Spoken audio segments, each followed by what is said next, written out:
So, Brian, one thing I like about your books is you do a lot of research. They're database, not anecdote based. So, tell us about the new book. Absolutely. So I'll talk about the new book, which is about networking. First, I just want to do a quick highlight on all the books we have. There are five so far. The first one is Truth Around the Military Transition. Second is Winning the Employment Game, Veteran Edition. Third is Transition Challenges. The fourth is Transition Mistakes. And fifth is Networking. So on all of our books, I like to highlight the elements of a successful transition. Having surveyed thousands of veterans, you find these enduring themes around successful transitions. And those are, and you can get these in our handy dandy informational flyers. First, have a transition plan. I'm sorry, first, start preparing early. Second, have a transition plan. Third, network. Fourth, learn how to translate your skills. And fifth, be patient. So those are in all of our transition guidebooks. From a standpoint of the networking, it's the most recommended aspect of a successful transition. In fact, 86% of veterans recommend networking for a successful transition. So in this book, we try to demystify what it is because a wealth of service members don't really understand what it is. And so we demystify it and we provide actionable steps that you can take to help from a networking standpoint. There are two examples that I'll highlight from the book. Again, there's lots of misinformation around networking, and a lot of people perceive it like you're trying to turn on a faucet, and as soon as you start networking, there's water there. That's not really how networking works. You ought to be networking all the time, but it's kind of like those old-fashioned pumps. When you pump the water, it takes a long time before the water actually comes out of the pump. And so networking is much like that. You got to start it a long time prior to actually get the benefits. Networking is building relationships of trust and mutual benefit, and that takes time and effort to build that trust. The second piece is when you look at networking and net worth. There are five ways that employers find talent in today's job market. And it's interesting that all of them have a networking, a human connection to them. So I want to walk through these, and these are all in the book about networking. The first is using resume pools. And when a resume pool is basically an employer advertises a position, and you and maybe 1,000 of your closest friends apply for that position. Unless you know somebody on the inside, it is the most inefficient way to find a position because resumes get lost. And sometimes people aren't always honest in the materials they're submitting in their resumes. So knowing someone on the inside really helps you when you go through the resume pool process. Next is through some type of direct connection. Employers use their current workforce to help them find talent.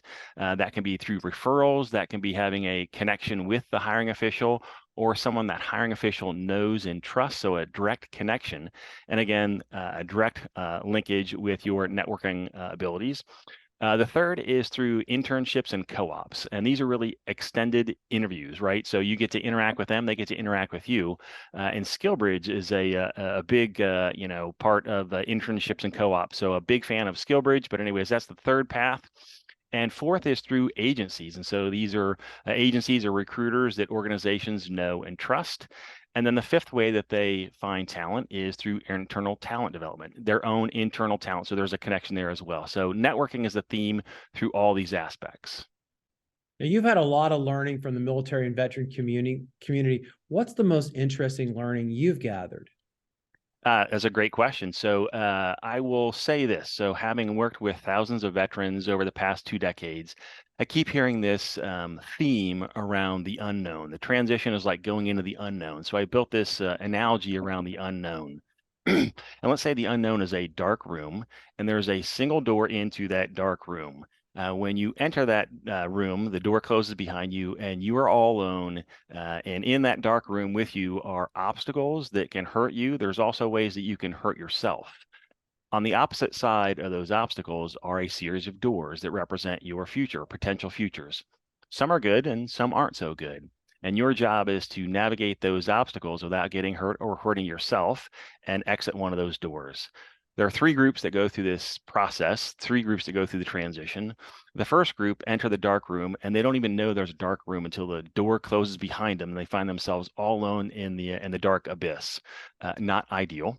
The second group is aware that there is a dark room ahead, and they're told to pick up a flashlight. So they do.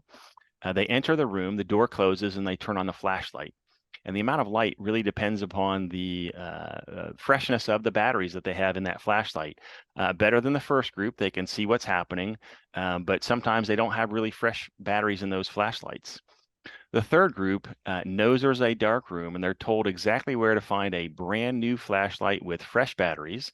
They're also told to turn that flashlight on before you get to the dark room. So they do, and they enter the room, the door closes, and they have ample light, and they can actually find a hidden light switch in the room. They can turn on the lights, and they see all the obstacles, and they can navigate out the exact door that they would like to navigate out of. So in this analogy, the flashlight and the ability to find the light switch is really your ability to prepare for the transition. So after 2 decades and working with thousands of veterans and gathering lots of data, I love this analogy because it highlights the 3 groups. And I would encourage members to start their preparation as early as possible so they have a flashlight with brand new batteries and they know where to find that light switch on the wall. That's the key. Okay, well, that's great. And I suspect stuff like this is in your book and your book series. So how can folks get a copy? All of it's available free of charge on our website, military-transition.org/ebooks. Again, everything on the site's free of charge, and it's all around helping you understand and navigate the process. Thanks, Brian.